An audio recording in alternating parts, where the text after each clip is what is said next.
ሰላም ጤና ይስጥልን ተመልካቾቻችን ከአንከር ሚዲያ ዝግጅት ክፍል ያክብሮ ሰላምታችንን እናቀርባለን። ከፋኖ መንደር የተገኙ መረጃዎችን ወደ እናንተ የምናደርስበት የመረጃ ክፍለ ጊዜያችንን አሁን ይዘን ቀርበናል። በአማራ ክልል የህልውና ተጋድሎ ተጠናክሮ እንደቀጠለ ነው። ያገዛዙ ወታደሮች በአገኙት አጋጣሚ እጅ መስጠታቸው ተጠናክሮ በቀጠለበት በዚህ ወቅት የአብይ አህመድ አገዛዝ በሰራዊቱ የመዋጋት አቅምና ሞራሉ ላይ ከፍተኛ ስጋት እንዳለው እየተነገረ ነው። በቅርቡም ከትግራይ ክልል አካባቢ በዙሪያ ከቦ ከነበረባቸው ስፍራዎች ሰራዊቱን በከፊል ወደ መሃል ሀገር ያሻገረውም አንድም የወታደሩ የመዋጋት ሞራል እየወደቀ ከመምጣቱ ጋር የተያዘ እንደሆነ ነው አንከር ሚዲያ በደረሰ መረጃ የሚያመለክተው። ባለፉት አንድ ዓመታት ከ42000 በላይ የአገዛዙ ወታደሮች ባገኙት አጋጣሚ በምርኮ እጅ በመስጠትና በተለያዩ መንገዶች ከሰራዊቱ መለየታቸውን ሪፖርቶች ያመለክታሉ። የአብይ አህመድ አገዛዝ በእግረኛ ሊዋጋ የሚችልለት የሰራዊት ኃይል እየተመናመነ ለመሆኑ መረጃዎች በስፋት እየወጡ ይገኛሉ። በሌላ በኩል የአብይ አህመድ አገዛዝ በድሮንና በከባድ መሳሪያ ሰላማዊ ሰዎችን እየጨፈጨፈ መሆኑም እንደዚሁ ተባብሶ የቀጠለበት ሁኔታ ነው። በዚህ ባለፉት 2-3 ቀናት ውስጥ የታየው በጎጃም ሰሞኑን በድሮን ከፍተኛ የሆነ ድብደባ በመፈጸም 11 አገር ሽማግሌዎችን ጨምሮ ህጻናትን የገደለበት ክስተት መፈጸሙ የሚታወስ ነው። በአማራ ሳይንት እንደዚሁ በቤተ ክርስቲያን ላይ ከባድ የመሳሪያ ድብደባ በመፈጸም በርካቶችን ለሞትና ለመቁሰል አደጋ እንደዳረጋቸው ተሰምቷል። ይበንዲ እንዳለም በጎንደር አንድ ኢማም መገደላቸው ታውቋል። የአብይ አህመድ የግጭት ስትራቴጂ አካል በሆነውና አሁን ደግሞ በሃይማኖት ላይ ያተኮረው በጎንደር ኢማሙን በመግደል ለማቀጣጠል የታሰበ እንደሆነ ነው ለማወቅ የተቻለው። በአጠቃላይ በአማራ ክልል የአብይ አህመድ አገዛዝ በተስፋ መቁረጥ የተለያዩ እርምጃዎችን እየወሰደ ነው። ከአውደ ውጊያ ውሎች በመጀመር ወቅታዊውን ሁኔታ እንመለከታለን። የዘውትር ተሳታፊያችን መስመር ላይ ይገኛል። እንግዲህ ከአውደ ውጊያ ውሎች እንጀምር። ለተመልካቾች በየጊዜው በአማራ ክልል የሚደረጉ የህልውና ተጋድሎችን መረጃዎችን ከቦታው ከሚልኩልን መረጃ አቀባዮቻችን ጋር በመሆን በየጊዜው እያቀረብን እንገኛለን። ዛሬም እንቀጥላለን። እስቲ ወደ አንተ ልምጣ። አመሰግናለሁ መሳይ። እንግዲህ በጎጃም አካባቢ በጣም በርካታ ቦታዎች ላይ ውጊያ እየተደረጉ ይገኛሉ። የጎጃም ትግል ከብርጭቆ ከጠርሙሱ ወጥቶ አየሩ ሞልቶታል ማለት ይቻላል። ፍርሃት የለም። ሰራዊቱ ከህብረተሰቡ ጋር በጣም ተደራጅቶ ነው ወደ እንቅስቃሴ እየመጣ ያለው። ነገር ግን በዋናነት አሁን በተለይ መራይ አካባቢ ከባህር ዳር 40 ኪሎ ሜትር ርቀት ላይ ከምትገኘው መራይ ከምትባለው አካባቢ ላይ የተገኘው ድል እጅን ባፍ የሚያስጭን ብቻ አይደለም። ከዛሬ 2 ዓመት በፊት የፋኖ ኃይሎች በመራይ ከፍተኛ ጥቃት በፈጸሙበት ሰዓት የአገዛዙ ጦር ተሸንፎ ከተማዋን ከለቀቀ በኋላ ከባህር ዳር የመጣ የመካናይዝድ ጦር በከተማዋ ላይ ከ45 በላይ የሚገመቱ ወጣቶች በመናኸሪያ ውስጥ ራሳቸውን ደብቀው የነበሩ ወጣቶች የመናኸሪያ የቀን ሰራተኞች የቀን እንጀራ ፈልገው እዛው ከተማ ላይ ማደሪያ እንኳን የሌላቸው ወጣቶችን አውጥቶ አስፓልት ላይ የረሸነበትን 10 እጥፍ አርጎ ነው ብድር የመለሰው። ነገር ግን ወደዚህ ድል ከመሄድ በፊት እንደው እዛ አካባቢ አንድ አጭር ነገር እንደው ማለት ፈልጋለሁ። እዚህ መራይ አካባቢ በጣሊያን ወረራ ወቅት አንድ በጣም ስመጥር ጀግና ነበረ፣ አበረ ኢማም ይባላል እና የጣሊያን ጦር በዛ አካባቢ በሚንቀሳቀስበት ሰዓት ከሱ ጋር 5 ሆነው የጣሊያን ጦር በገፍ እየተንቀሳቀሰ ባለበት ሰዓት ገዳይ መሬት ላይ ጠብቀው ከ20 በላይ የጣሊያን ጦር ማርከው መሳሪያውን አስወርደው ጫማውን አስወልቀው መራይ ከተማ ላይ ይዞ ሲገባ የመራይ አካባቢ ህዝብና የዛ ሜጫ የሚባለው አካባቢ ህዝብ ምን ብሎ ገጠመለት? አበረ ኢማም የጣሊያንን ጦር ነዳው እንደላም ተብሎ ተዘፍኖለታል። አሁንም የዛ አካባቢ የፋኖ ኃይሎች የአያታቸውንና የአባታቸውን የአበረ ኢማምን ታሪክ ነው የደገሙት። እጅግ በጣም የሚያስደስት ድል ነው የፈጸሙት። እንግዲህ በትናንትናው ዕለት የአማራ ፋኖ ብሔራዊ ንቅናቄ ምዕራብ አማራ ቀጠና ቴዎድሮስ እዝ በሜጫ ወረዳ ዋና ከተማ መራይ አቅራቢያ አማሪት በተባለች ከተማ ላይ በዙሪያዋ በተደረገ ማጥቃት ከ100 በላይ የሚገመት የአገዛዙን ጦር በመደምሰስ 35 የአገዛዙን ጦር እጅ እንዲሰጥ በማድረግ በርካታ ተተኳሾችን በመማረክ ድል በድል ሆነዋል። 52 ክላሽ በእጃቸው አስገብተው 1 ብሬን 2 አይኮም ሬዲዮኖች እንዲሁም የክላሽ ተተኳሽ 2510 የብሬን ተተኳሽ 250 ማርከዋል። የአገዛዙ ጦር በሄደበት መሸነፍ የማይሰለቸው አማሪት የምትባለው ከተማ በትናንትናው ዕለት የከተማው ነዋሪ እጅግ በጣም ደስታውን አልችል ብሎ ከፋኖ ኃይሎች ውጊያው ከማለቁ በፊት ቤት ዘግተው ሲጠብቁ የነበሩ ወጣቶች እየጨፈሩ ወደ ፋኖ ነው የተቀላቀሉት። እንግዲህ በሚዲያ ሲለቀቅ እንዳየነው የተማረከው ሰራዊት ደክሞናል፣ እንደው እውነት ለመናገር ከጦርነት ወደ ጦርነት እያዞረ ፈጀን ሰልችቶናል በማለት መግለጫ እየሰጡ ነው የሚገኙት። ይህ በእንዲህ እንዳለ በትናንትናው ዕለት እንዲሁም የአማራ ፋኖ ብሔራዊ ንቅናቄ ቴዎድሮስ እዝ የ109ኛ ኮር 99ኛ ክፍለ ጦር 3 የአገዛዙን ጦር ምሽጎች በመስበር ብዛት ያለው የአገዛዙ ጦር መደምሰስ መቻላቸውን አስታውቀዋል። በተለይ የአገዛዙ ጦር ከደንበጫ ከተማ ተነስቶ ወደ አማኑኤል ከተማ ወይንም 20 ኪሎ ሜትር ርቀት ላይ ወደ ምትገኝ ማቻከል ወረዳ ዋና ከተማ አማኑኤል ከተማ አካባቢ እንቅስቃሴ በሚያደርግበት ሰዓት የአገዛዙ ጦር ከባባድ መሳሪያዎችን የቡድን መሳሪያዎችን ታጥቆ ሲንቀሳቀስ ቀድሞ መረጃው የደረሰው የፋኖ ኃይሎች ቆረጣ በመፈጸም 15 የአገዛዙ ጦር ሲመቱት 13ቱን ማቁሰል መቻላቸውንና በተደረገ ውጊያም ወደ ደንበጫ ተመቶ ተበትኖ እንደተመለሰና የወደቁትን የራሱን አስክሬኖች እንኳን ማንሳት አለመቻሉን ነው ለማወቅ የተቻለው። እንግዲህ ይሄ ውጊያ ከተደረገ በኋላ በደብረ ኤልያስ፣ ማቻከል ወረዳ፣ ጎዛመን ወረዳ እንዲሁም ደንበጫ ወረዳዎች ላይ በተደረጉ ውጊያዎች ከባድ ክሳራ ያስተናገደ መሆኑን ለማወቅ ተችሏል። በደብረ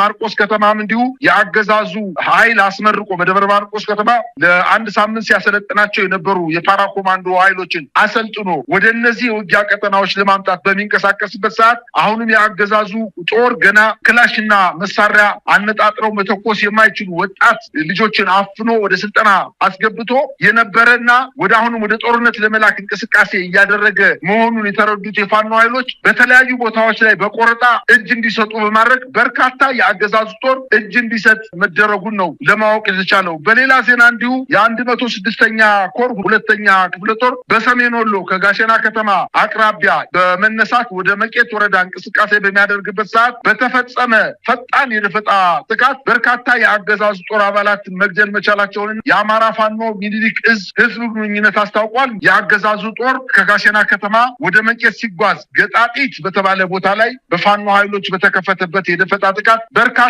ኃይሉ ተመቶ ወደ ጋሸና ከተማ ተበትኖ እንደተመለሰ ለማወቅ ተችሏል። በዚሁ አካባቢ እንዲሁ ለፋኖ እጅ የሰጠው የአገዛዙ ጦር በርካታ እንደሆነና አሁንም በገደል ገብተው እጃቸውን እግራቸውን ተሰባብሮ በአካባቢው ማህበረሰብ ዘንድ ከፋኖዎች ጋር በጋራ በመቀናጀት ህይወታቸውን ለማዳን ጥረት እየተደረገ እንደሆነና የአገዛዙ ጦር ከጋሸና ከተማ ወደ አራቱም የመውጫ አቅጣጫዎች መውጣት እንዳልቻለና መቄተንም አካባቢ ለመቆጣጠር ጥረት ሊያደርግ አልቻለም። ወደ ላሊበላም ድብኮ ወደምትባለውም አካባቢ መሄድ አልቻለም። ወደ ንፋስ መውጫ አካባቢ መጥቶ የደቡብ ጎንደር የተነጠቀውን ቦታም ለመቆጣጠር ሞክሮ አልተቻለም። በአጠቃላይ ሰራዊቱ የመዋጋት ሞራሉ እጅግ በጣም የተዳከመና አጋጣሚውን በመጠበቅ በውጊያ ሰዓት በቡድን የሆነ እጅ እየሰጠ እንደሚገኝ ለማወቅ ተችሏል። እንግዲህ የአገዛዝ ጦር ሁሉ ጊዜ እንደሚያደርገው በበርካታ አካባቢዎች ላይ በውጊያ በሚሸነፍበትና ከፍተኛ ክሳራ በሚደርስበት ሰዓት የአካባቢውን ማህበረሰብ በከባድ መሳሪያና በዘፈቀደ ብቻ ሳይሆን ሆን ተብሎ ታቅዶ በከተሞች ላይ መድፎችን ዙ 23ቶችን ድሽቃና ሞርተሮችን በመተኮስ ሰላማዊ ሰዎችን እየገደለ ይገኛል። በመሃል ሳይንት ወረዳ የአገዛዝ ጦር እንደተለመደው ሲሸነፍ እንደሚያደርገው ከባድ መሳሪያዎችን በከተሞች ላይ በመተኮስ ታሪካዊት የሆነችውን አትሮኖስ ማርያም ቤተክርስቲያንን በመድፍ ማቃጠሉንና የደብሩ አስተዳዳሪን ጨምሮ ካህናትና ዲያቆናትን መግደሉን መረጃዎች ያመላክታሉ። በተለይ በደብሯ ላይ የተነሳውን እሳት ለማጥፋት ሲሞክሩ 7 ዲያቆናትና ካህናት ከደብር አስተዳዳሪው ጋር አብረው መሞታቸውንና የአካባቢው ነዋሪም የቤተክርስቲያኗን መቃጠል ተከትሎ 10 የሚሆኑ የከተማዋ ነዋሪዎች ከቀሳውስቱ ጋር ከፍተኛ ጉዳት እንደደረሰባቸው ለማወቅ ተችሏል። እንግዲህ እቺ ቤተክርስቲያን አትሮኖስ ማርያም የምትባለው ቤተክርስቲያን የኢትዮጵያ ኦርቶዶክስ ቤተክርስቲያን ታሪክ ውስጥ በ347ኛው ዓመተ ምህረት በአብርሃ ወአጽብሃ ዘመን የተመሰረተች እጅግ በጣም ባለ ብዙ ቅርስ ባለቤትና በጣም በበርካታ የውጭ ሀገር ጎብኚዎች የምትጎበኝና ለቤተ ክርስቲያኗ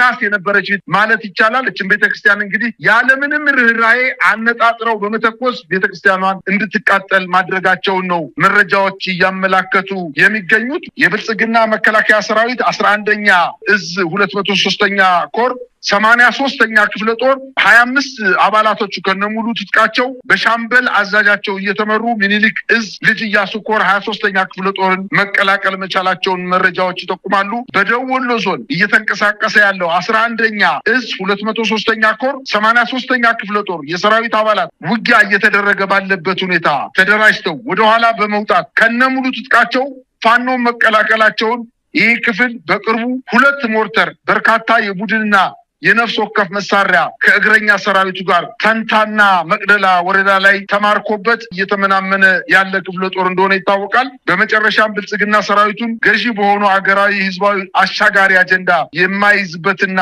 የሚያታግልበት ሁኔታ እንደሌለው በማወቃቸው ከዚህ በኋላ በውሸት ሰራዊቱን የሚያስጨርስበት ጊዜ ማብቃቱን በተለይ በሰሞኑ ጀነራል ሰለሞን ይተፋ የሚባለው የአገዛዙ ደቡብ እዝ 202ኛ ኮር 30ኛ ክፍለ ጦር አባላት የሆኑ ስናይፐርን ጨምሮ የቡድንና የነፍስ ወከፍ መሳሪያዎችን በመያዝ የሚኒሊክ እዝን መቀላቀላቸውን ለማወቅ ተችሏል። የተቀላቀሉት የመከላከያ ሰራዊት አባላት ብልጽግና ከጦርነት ወደ ጦርነት እየወሰደ ያለማቋረጥ ለተከታታይ 7 ዓመታት በጦርነት ውስጥ እንድንቆይ በማድረጉና ምክንያት በሌለው ጦርነት ውስጥ ለረጅም ጊዜ መቆየታችን በሚደረገው ጦርነትም ወደኋላ ተመልሰን ስናይ ህዝባችንን ከመግደል ውጭ ያገኘነው ነገር የለም በማለት እጃቸውን በቡድን ሆነው ለፋኖ ኃይሎች መስጠታቸውን ለማወቅ ተችሏል።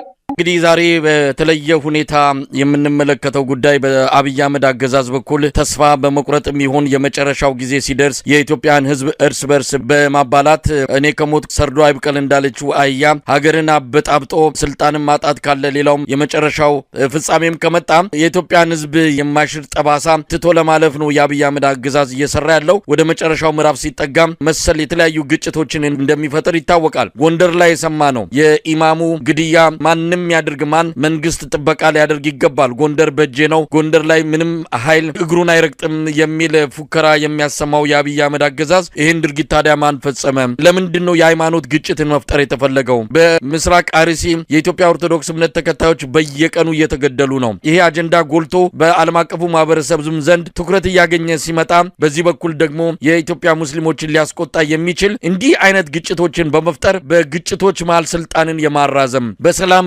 ሽግግር ፍትህና በርትዕ ሳይሆን እንዲህ አይነት የእርስ በርስ ግጭቶችን በሃይማኖትና በጎሳ በብሔር እየፈጠረ ከጀርባ ሆኖ እያራገበ ያለው የአብይ አህመድ አገዛዝ አሁን ፊቱን ወደ ሃይማኖት ግጭት እያዞረ ይገኛል። የተለያዩ አጀንዳዎችን እያነሳ ነው ያለው። በአማራ ሳይንት ቀደም ሲል አንተ በዝርዝር እንደገለጽከው በቤተ ክርስቲያኗ ላይ የተፈጸመው ጥቃትም በራሱ የአብይ አህመድ አገዛዝ የእርስ በርስ ግጭት ኢትዮጵያ ላይ እንዲቀሰቀስ ፍላጎት እንዳለው ማሳያ ተደርጎ የሚወሰድ ይሆናል። ሰሞኑንም ጎጃም ላይ በድሮን እንደዚሁ የሀገር ሽማግሌዎችን የጨፈጨፈው ይሄ አገዛዝ እውነት ለመናገር በዓለም ከተፈጠሩ አምባገነንም ፋሽስትም ተብለው ከሚጠሩ አገዛዞች በበለጠ ሁኔታ የከፋ አገዛዝ መሆኑን እያስመሰከረ ነው ያለው። እንግዲህ ምርጫ ደርሷል። የምርጫው አጀንዳ የእሱ አጀንዳ ነው። ምርጫ ለማከናወን የመጀመሪያው መስፈርት ሰላም ነው። ሰላም እንዲጠፋና ሰው በእርስ በርስ ግጭት ውስጥ ሆኖ ምርጫ እንዲያካሂድ በአገዛዙ በኩል ለምን ተፈለገ? ለማንኛውም በአጠቃላይ ያለውን ሁኔታ እንዴት መግለጽ ይቻላል? ጎንደር፣ አማራ ሳይንት፣ አርሲ ነጠጣቦችን አገናኝቶ አብይ አህመድ ምን እየፈለገ ነው የሚለውን በደንብ መመርመር የሚያስፈልግ ይመስለኛል። እውነት ነው መሳይ። የሰው ልጅ በአፍንጫው ኦክሲጅን ስቦ ወደ ሳምባው ማስገባት ካልቻለ በህይወት አይኖርም። ልክ እንደዛ ሁሉ የብልጽግና ዋነኛ በህይወት ወይም በአገዛዝ ዘመኑን ለማራዘም የሚጠቀምበት ዋነኛው አጀንዳ ግጭትን በመጥመቅ ነው። ግጭት መጥመቅ ካልቻለ እንደማይቀጥል አውቆታል። ሰላምን፣ ልማትን፣ ዲሞክራሲን የዜጎችን ተረጋግቶ የመኖር መብት አይደለም እያስከበረ ያለው። ግጭትን በመፍጠር በየቦታው እሳት እንዲነሳ በማድረግ ያንን እሳት በማብረድ ህብረተሰቡ እንዲሳተፍ በማድረግ አገዛዝ ዘመኔን አራዝማለሁ ብሎ ነው በስትራቴጂ ዝም ብሎ ወደ ሰላም ለማምጣት መሳሪያ ያነሱ ኃይሎችን ደምስሶ ኢትዮጵያ ወደ ሰላም እንድትመጣ ለማድረግ አይደለም ያገዛዙ ወይም ስርዓቱ እየደከመ እየለፋ ያለው። ብቸኛው አማራጩ ግጭትን መጥመቅ ነው። ይሄን ነው እያደረገ ያለው። ይሄ ነገር ደግሞ ዝም ብሎ በዘፈቀደ እየተደረገ አይደለም። ለምሳሌ አገዛዙ አማራ ክልል ከፋኖ ጋር እያደረገ ባለው ውጊያ በኃይለኛው ሲመታ የህዝቡን ትኩረት ለመቀልበስ በርካታ እኩይ ተግባራትን በመፈጸም በእነዚህ እኩይ ተግባራት ላይ የሰው ጭንቅላት እዛ ላይ ሲያጠነጥን የተለያዩ ነገሮችን ደግሞ አዳዲስ ግጭት የሚጠምቅበትን መንገድ እየፈጠረ ከግጭት ላይ ግጭት እየተወለደ ባላም ግጭት እየተወለደ መቀጠል ነው የሚፈልገው። ለተከታታይ 8 ዓመታት ያየነው ይሄንን ነው። ይሄ ስርዓት በተለይ አብይ አህመድ የሚባል የሀገሪቱ ጠልሰም የሆነ ስርዓት በዚች ሀገር ላይ ስልጣን ከያዘ 6 ወር ሳይሞላው ነው በሀገሪቱ ላይ ከፍተኛ ግጭት እየተፈጠረ የነበረው። መጀመሪያ አዲስ አበባ ጀመረ። የደቡብ ተወላጆችን በአዲስ አበባ ዙሪያ አጸዳ፣ ቀጠለ። ወደ ትግራይ ሄደ፣ ወደ ሶማሌ ክልል ሄደ። ተመሳሳይ ችግሮችን ፈጠረ። አሁን ወደ አማራ ክልል ገብቷል። አሁንም ወደ ተመልሶ ለሁለተኛ ዙር ትግራይና አሁንም ድንበር ተሻግሮ ወደ ኤርትራ ሀገር ግጭት ለመፍጠር እንቅስቃሴ እያደረገ ነው ያለው። ይህንን ድርጊት ለሀገር አስቦ ለስርዓቱ መልካም አስተዳደር ለማምጣት አስቦ አይደለም እየተንቀሳቀሰ ያለው። ምሳሌ ለምሳሌ እንኳን ብንወስድ መሳይ በአርሲ የፈጸማቸው ጭፍጨፋዎች ከሰሞኑ በምን ምክንያት ነው ይህን ጭፍጨፋ እንዲፈጸም ያደረገው? ምክንያት አለው። የአገዛዙ ጦር በአማራ ክልል ከፍተኛ ሽንፈት እየደረሰበት ሲመጣ አርሲ አካባቢ እየተገደሉ ያሉት በጅምላ እየተጨፈጨፉ ያሉት የኦርቶዶክስ ክርስቲያን አባላት አብዛኛዎቹ የአማራ ተወላጆች ሲጨፈጨፉ የአማራና የኦሮሞን ማህበረሰብ ለማጣላት ሌላ አዳዲስ ግጭቶችን ለመፍጠር አስቦ ነው የሚባለው። በወለጋ እንግዲህ አብይ ደንጎሮ በሚባለው አካባቢ የኦሮሞ ነጻነት ሰራዊት መግለጫ በሰጠበት ሁኔታ በየትኛውም በክልላችን ውስጥ የሚንቀሳቀስ ማንኛውም የብሔር ተወላጅ ወንድማችን እህታችን ነው፣ ስለዚህ የመኖር መብት አለው፣ በዛ አካባቢ ሀብት አፍርቶ የመኖር መብት አለው ብሎ በሰጠበት መግለጫ ሳይውል ሳያድር አብይ ደንጎሮ ወረዳ ላይ የመንግስት በተለይ የኦሮሚያ ክልል የተለያዩ ወታደራዊ አደረጃጀቶች በተለይ በኦሮሚያ ክልላዊ መንግስት ድጋፍ እየተሰጣቸው በጀት ተመድቦላቸው ስልጠና ተሰጧቸው የወታደራዊ ስንቅና ታድሏቸው ይህንን አካባቢ የአማራ ተወላጆችን ለማጥቃት እሳት ቃጠሎ በማንሳት ማህበረሰቡ ያፈራውን ሀብት ሙሉ በሙሉ በአንድ ጀንበር እንዲያጣ በማድረግ አልፎ ህይወታቸው እንዲጠፋ በማድረግ በወለጋ አካባቢ እየተፈጸመ ያለውን ግፍ መንግስት መር እንደሆነ ለማወቅ ሊከብድ አይደለም። ወደ ጎንደር ስንሄድም እንግዲህ ኡስታዝ መሐመድ ዘይኑ በርካታ የጎንደር ማህበረሰብ የሚያውቀው ለረጅም ጊዜ የጎንደር እስልምና የዑለማዎች ምክር ቤትን ሲመራ የነበረ በህብረተሰቡ ዘንድ ከፍተኛ ተቀባይነት ያለው በእርዳታ ድርጅት ውስጥ ገንዘብ በማሰባሰብ ድሆችን የሚረዳ ምንም አይነት ከክርስቲያኑ ጋር በፍጹም ጽል የሌለው ኡስታዝ እንደሆነ ይታወቃል። ይህን ኡስታዝ ጎንደር አራዳ አካባቢ ቅዳሜ ገበያ ከሚገኘው መስጊድ አሰግዶ ከመስጊድ ሲወጣ ከአባቱና ከወንድሙ ጋር እየሄዱ በርካታ ጓደኞቹን አስከትሎ ወደ ቤት እየሄደ እያለ የመንግስት የታጠቁ ኃይሎች ከጎዳና ላይ በማስቆም ድብደባ በመፈጸም እንግዲህ እሱን ገለውታል። ከእሱ ጋር የነበሩ 10 ግለሰቦች የእስልምና እምነት ተከታዮች ከፍተኛ ጉዳት ደርሶባቸው ወደ ሆስፒታል እንደገቡ ነው መረጃዎች የሚያመላክቱት። እንግዲህ በዚህ አካባቢ የሆነ ችግር ሲፈጠር ወደ ሌላ አካባቢ አዲስ ችግር በመፍጠር የሰውን አቅጣጫ ወደ ሌላ ነርቶ ለመውሰድ ጥረት አድርጓል። እንግዲህ ጎንደር የተፈጸመው ነገር አሁንም ክርስቲያኑና ሙስሊሙ ግጭት ውስጥ እንዲገባ ለማድረግ ነው። ሃይማኖትን ከሃይማኖት፣ ብሔርን ከብሔር፣ ሀብታምን ከድሃ፣ ቀይን ከጥቁሩ ለማጋጨት ወረቀትና እስክሪብቶ ይዞ ሌት ተቀን እንቅልፍ የማይተኛ ስርዓት እንደሆነ የኢትዮጵያ ሕዝብ አውቆታል። አሁን አገሩንም ሕይወቱንም ትዳሩንም ንብረቱንም ያጣው ኢትዮጵያ ሕዝብ ይህን ስርዓት ለማስወገድ ነው መተባበር ያለበት። ይህን እየተደረገ ነው ብዬ ነው ማምነው። መሳይ እንግዲህ ወደ የአብይ አህመድ ሰራዊት አጠቃላይ ቁመና ላይ እንምጣና ምንድን ነው እየተደረገ ያለው? ሪፖርቶች እንደሚያመለክቱት በተለያዩ የዜና ምንጮች እንደወጣው መረጃ ከሆነ አገዛዙ 42,000 በላይ ሰራዊቱ በአንድ ዓመት ውስጥ በተለያየ መንገዶች እንዳጣቸው ነው የሚነገረው። 42,000 ቀላል ቁጥር አይደለም። የብዙ ሀገራት ቋሚ የመከላከያ ሰራዊት አቅምን የሚያሳይ ቁጥር ነው። በአብይ አህመድ የኢትዮጵያውያን ነፍስ የረከሰበት በመሆኑ እነዚህን 42,000 በሁለት ቀናት ውስጥ አመጣለሁ ይችላል። በአንድ ወቅትም ተናግሮታል። ከአንድ ክልል በመቶ ሺዎች የሚቆጠሩ ሰራዊቶችን ማሰለፍ የምንችል ነን ብሎ ምን ያህል የሰው ነፍስ ቁም ነገር እንደማይሰጠውና እንደረከሰበት ያረጋገጠበትን መግለጫ በአንድ መድረክ ላይ በይፋ ተናግሯል።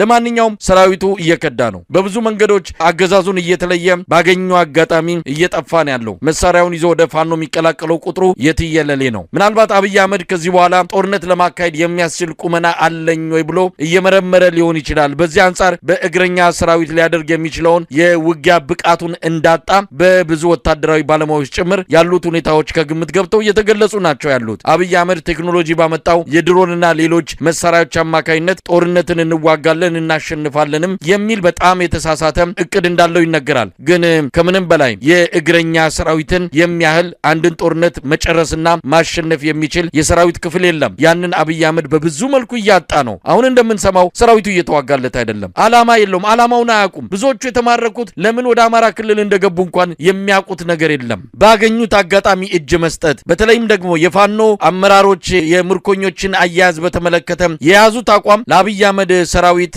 ባገኙት አጋጣሚ እጅ እንዲሰጡ የልብ ነው እየሰጣቸው ያለው። ለማንኛውም ሰራዊቱ እየከዳ ነው በብዙ ቁጥር። ቀደም ሲልም በአውደ ውጊያ ውሎችን በተመለከተ በአካፈል ከመረጃዎች ላይ እንደጠቀስከው በየቦታው የአብይ አህመድ ሰራዊት በከፍተኛ ቁጥር እየፈራረሰና እጁን እየሰጠ ነው ማለት ይቻላል። አሁን ከትግራይም በከፊል ሰራዊቱን ወደ መሀል ሀገር እንዲመለስ ያደረገውም ይኸው ሰራዊቱ እንደማይዋጋለት የአብይ አህመድ አገዛዝ ከድምዳሜ ላይ በመድረሱ ሊሆን እንደሚችል መግለጽ ይቻላል። መሳይ አሁን እኮ የሰራዊቱ መክዳት አዲስ የሆነብን ለምንድን ነው? አንደኛ የፋኖ ኃይሎች በተጠናከረ ሁኔታ አቀባበል አድርገው በሚዲያ ቀርጸው ሀሳባቸውን ለኢትዮጵያ ሕዝብ እንዲያስተላልፉ ማድረጋቸው ነው እንጂ በሰራዊት ብዛት እንኳ ቢሆን ኑሮ ምናልባትም እነሱ ፎክረው እንደሄዱት በ15 ቀን ጊዜ ውስጥ የፋኖ ኃይሎችን ትጥቃቸውን አይደለም ቀበቷቸውን ማስፈታት ይችሉ ነበረ። በሰራዊት ብዛት የዳነ መንግስት የለም። የብልጽግና ጄኔራሎች ከትከሻቸው ላይ ያለው ኮከብ የቀበሮ ኮከብ ነው ማለት እስክንችል ድረስ በጣም የተናቁ ጄኔራሎች እንደሆኑ እንዴት ሰራዊቱ ዘመድ ወገናቸው አይደለም አስገድደው ወደ ጦርነት ያስገቡት ህፃናት ጫማቸውን እንኳን ተሸክመው መሮጥ የማይችሉ ህፃናት ሲማረኩ እንኳን እንዴት መናገር እንደሚገባቸው እንኳን የማያውቁ ገና አድገው ያልጨረሱ ታዳጊ ወጣቶችን በገፍ እያስጨረሱ እኔ እድለኛ ሆኜ ነው እጄ ሰጠሁት እየተገኘሁት። ብዙ ጓደኞች አልቀዋል። በየምሽጉ የመከላከያ ሰራዊት አባላት እያለቀሱ ቁጭ ብለው መረረን፣ ደከመን፣ ሰለቸን፣ ጦርነት በቃን፣ አላማ የሌለው ጦርነት ነው ከእንግዲህ በኋላ በየት መውጫ መንገድ አጣን ብለው በምሽጋቸው ውስጥ ተቀምጠው ስንት መከላከያ ሰራዊት አባላት ነው በቲክቶክ እና በቪዲዮ የለቀቁት። ይህን እያየ አሁን ግን አዲስ የሆነው ለምንድን ነው? በተለይ 25 የመከላከያ አባላት ከሰሞኑ ልጅ ኢያሱ ኮርን ሲቀላቀሉ በውጊያ መሀል ነው የሻለቃ አዛዣቸውን ጨምሮ በውጊያ መሀል 25 መከላከያ ሰራዊት ተደራጅቶ ከመከላከያ ወጥቶ ለፋኖ ኃይሎች እጅ ሰጠ ማለት ወደ ውጊያ ቀጠና ከመግባታቸው በፊት ተነጋግረዋል ማለት ነው። በዛሬው ዕለት እንዲሁ መሳይ የዘመቻ መሪውን ጨምሮ የመቶ መሪዎችን ሬዲዮ ኦፕሬተር መገናኛ ኃላፊውን ጨምሮ የ11ኛ እዝ አባላት 203ኛ ኮር 83ኛ ክፍለ ጦር አባላት የምኒልክ እዝ መቀላቀላቸውን ታውቋል። ይሄ ማለት በውጊያ በመሃል ብቻ ሳይሆን ሰራዊቱ ጉዞ በሚያደርግበት ሰዓት ወደ ውጊያ ለማጥቃትም ወይም የደፈጣ ጥቃት ለመፈጸምም ወይም ሌላ የወታደራዊ ተልኳቸውን ለመፈጸም እንቅስቃሴ በሚያደርጉበት ሰዓት ወይም በመሽጋቸው ተቀምጠው በሚገኙበት ሰዓት ባገኙት አጋጣሚ ሁሉ እየከዱ የፋኖ ኃይሎችን እየተቀላቀሉ ነው የሚገኙት። ይሄ እድለኛ ሆኖ ከፋኖ እጅ የሰጡ ሰዎችን ነው የምናየው። ሌሎቹ ግን ልብሳቸውን እየቀየሩ በገንዘብ መሳሪያቸውን ለገበሬ ሰጠው ዩኒፎርማቸውን አውልቀው በሸጡት ክላሽ ልብስ ገዝተው ስንቅ ቋጥረው ገንዘብ ይዘው በትራንስፖርት ወደ የቤተሰቦቻቸው የሚሄዱ ደግሞ የሚሄዱበት ሀገር ይቁጠረው። በርካታ ሰራዊት እየፈረሰበት ነው። ነገር ግን ጠቅላይ ሚኒስትሩ እንዳለው በአንድ ወር ጊዜ ውስጥ 1 ሚሊዮን ወጣት አለን፣ የወጣት ችግር የለብንም፣ አሰማርተን አፍነን ይዘን ማሰልጠኛ አስገብተን 1 ሚሊዮን ጦርና አውጥተን እንለቅባቸዋለን ብሎ የተናገረውን የኢትዮጵያ ሕዝብ የሚያስታውሰው ነገር ነው። ይሄ ሰራዊት አሰልጥኖ ማስገባት የመንግስትን ጀግንነት ወይንም የአሸናፊነት ስነልቦና ሊያመጣ አይችልም። ምክንያት አልባ ጦርነት ነው እያደረግን ያለ ነው ብሎ ሰራዊቱ ተሰላችቷል፣ ደክሞታል፣ ፈዟል። ባገኘው አጋጣሚ ሁሉ እየጠፋ የፋኖ ኃይሎችን እየተቀላቀለ ስለሆነ በአጠቃላይ መንግስት በዚህ ቁመና ላይ ሊቀጥል እንደማይችል አጠቃላይ የኢትዮጵያ ሕዝብ አውቆታል። ይሄ እንዳይታወቅበት ወይንም የመከላከያ ጄኔራሎች ደግሞ በባህር ዳር ከተማ በውጊያ በሚደረግበት በኮምቦልቻ አካባቢ ትልልቅ ሆቴሎች ላይ፣ በወልዲያ አካባቢ ትልልቅ ሆቴሎች ላይ፣ በባህር ዳር እንዲሁ በጎንደር በደብረ ታቦር ትልልቅ ሆቴሎች ላይ ተቀምጠው ገንዘብ ሳያወጡ በዛ ሆቴል ላይ መንግስት እና የባለሀብቶችን እያስጠሩ ገንዘብ እየተቀበሉ አንድም ጥይት ድምፅ ሳይሰሙ የኢትዮጵያን ሕዝብ እያስፈጁት እንደሆነና ይሄ ለግል ጥቅማቸው የኢትዮጵያን ወጣት እያስፈጁት እንደሆነ አውቆ የመከላከያ ሰራዊቱ ፈርሶ የፋኖ ኃይሎችን መቀላቀል እንዳለበት ነው። ግን በአጠቃላይ ጊዜ እንዲህ ሊበስል ማጎደ የፈጀው የምንልበት ጊዜ ሩቅ አይደለም። ይሄ ስርዓት መውደቁ አይቀርም። ነገር ግን ምናልባትም ይችን ሀገር ይዟት እንዳይወድቅ የኢትዮጵያ ሕዝብ ከመቼውም ጊዜ በላይ ተደራጅቶ ወደ ትግል መግባት እንዳለበት ነው እያንዳንዱ ኢትዮጵያ ኃላፊነትም እንዳለበት ግዴታም እንዳለበት ነው በዚህ አጋጣሚ ሀሳብ መስጠት የምፈልገው። መሳይ እንግዲህ የጎንደሩ የኡስታዙ ግድያ ሆን ተብሎ የተቀናበረ የአብይ አህመድ አገዛዝ ሁል ጊዜ ምጥ ሲይዘውና ማጣፊያ ሲያጥረው እንዲህ አይነቱን ነገር በመፈጸም የህዝብን የትኩረት አጀንዳ ወደ ሌላ በማድረግ እንደዚሁም የእርስ በርስ ግጭት በመፍጠር የስልጣን እድሜውን ለማራዘም የሚያደርገው የተለመደ የተቃጠለ ፊልም ነው ማለት እንችላለን። በየጊዜው እንዲህ አይነት መሰል ነገሮችን በማድረግ ነው ብዙ ሰዎች ይህንን አውቀው በአማራ ሳይንት በቤተክርስቲያን ላይ የፈጸመው ግፍ መቼም የሚረሳ አይደለም። እንግዲህ የኢትዮጵያ ኦርቶዶክስ ተዋሕዶ ቤተክርስቲያን በየአቅጣጫው በቤተክርስቲያኒቱ ልጆች ላይ በቤተክርስቲያኒቱ ተቋማት ላይ አገዛዙ እየፈጸመ ያለውን መሰል የግፍ እርምጃ ለመከላከልም ሆነ አጥብቃ ለማውገዝ ብዙም ያልቻለችበት ሁኔታ በራሱ እንደ አንድ አሳዛኝ አጋጣሚ ተደርጎ የሚታይ ነው። በአጠቃላይ የአብይ አህመድ አገዛዝ አይኑን ጨፍኖ ምርጫ አካሄዳለሁ ብሎ ሀገሪቱን በቀውስ ውስጥ አድርጎ ህዝብን የበለጠ መከራ ውስጥ በሚከት ፍጹም በሆነ አይንን ጨፍኖ በሚደረግ የገደል ሩጫ ሩጫ አይነት በሚመስል መልኩ መጠነ ሰፊ የሆነ እንቅስቃሴ እያደረገ ይገኛል። ከዚህ እንቅስቃሴው የሚገታው የተባበረ የህዝብ ክንድ ነው። የዚህ የተባበረ የህዝብ ክንድ ደግሞ መምጫው ጊዜ የተቃረበ እንደሆነ በተለያዩ ምልክቶች እያየን ነው። ነገሮችን እየተከታተልን መረጃዎችን እየሰበሰብን በቀጣይ እንገናኛለን። በጣም ነው ማመሰግነው በድጋሚ እኔም አመሰግናለሁ።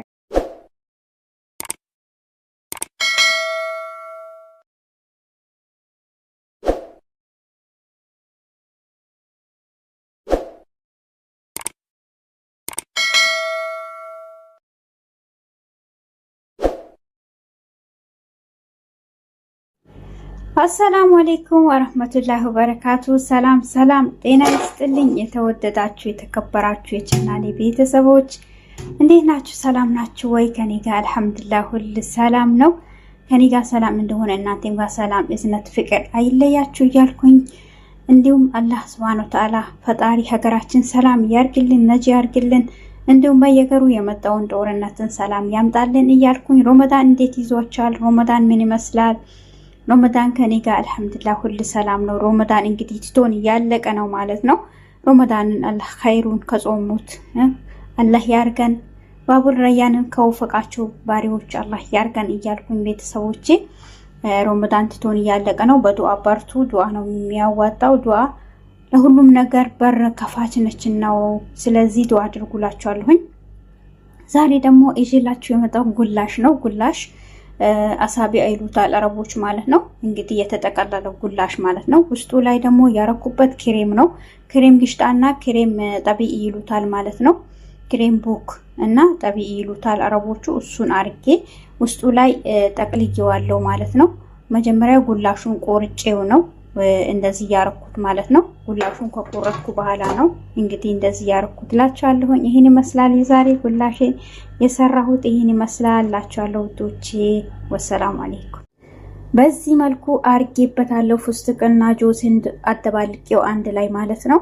ያው ቆንጆ እንዲሆን ከላይ ዝም ብላችሁ ነጩን ከምታቀርቡ እንደዚህ ያርጋችሁ ስታቀርቡ በጣም ደስ ይላል። አሪፍ ነው ማለት ነው። እና በቅንነት ቪዲዮን ላይክ፣ ሼር፣ ሰብስክራይብ አድርጉ። ለቤቴ አዲስ ሆናችሁ ደውል ምልክቷን ማጥቆሩን እንዳትረሱ ማለት ነው። ቤተሰቦቼ እወዳችኋለሁኝ። ሰላም ፍቅር ለእምዬ ኢትዮጵያ እያልኩኝ ሀገራችን ለዘላለም ትኖርልን። እምዬ ኢትዮጵያ እንግዲህ ክፉ አይንካት። ውድ ኢትዮጵያውያን ኤርትራውያን እወዳችኋለሁኝ። አንዳንዴ ቅንነት ለራስ ነው ማለት ነው። በቅንነት ብቻ ላይክ አድርጉ፣ በቅንነት ብቻ ሼር አድርጉ ማለት ነው። ከሰው ምንም ነገር ሳትፈልጉ ኢትዮጵያኖች አብረን እንደግላችኋለሁኝ ቤተሰቦቼ።